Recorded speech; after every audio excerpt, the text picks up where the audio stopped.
अस्सलाम वालेकुम दोस्तों, बुनियादी तौर पर मैं आपको ये बताना चाहता हूँ कि रिजल्ट का ऐलान एक्चुअली तौर पर 30 को होना था, लेकिन कुछ मसाइल ऐसे थे जिसकी वजह से गवर्नमेंट जो है वो ऐलान ना कर सकी।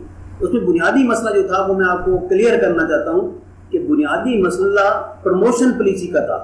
प्रमोशन पॉलिसी की मंजूरी कैबिनेट देती है और वो मंजूरी होने के बाद इंशाल्लाह आपका रिजल्ट आ जाएगा।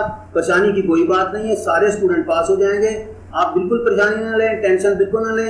मेरे इस चैनल को सब्सक्राइब करें, इसमें बहुत सी मालूमात मैं आपको देता रहता हूँ और बहुत सी अच्छी खासी मालूमात होती हैं जिसमें जनरल नॉलेज के मुतल्लिक़ होती हैं, लोगों के मुतल्लिक़ होती हैं, पीपल्स के मुतल्लिक़ होती है। ये मेरा पीपल्स ब्लॉग का चैनल है। इंशाल्लाह आपको मालूमात मिलती रहेंगी।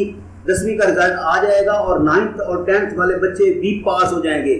तो ज़रूर आप इसको चैनल को देखें, बहुत अच्छा चैनल है। तो थैंक यू फॉर वॉचिंग। इंशाल्लाह मिलेंगे कल एक नई वीडियो के साथ। अगर ये छोटी सी वीडियो है, उम्मीद है आप पूछ रहे हैं और राजी रहेंगे। Thank you.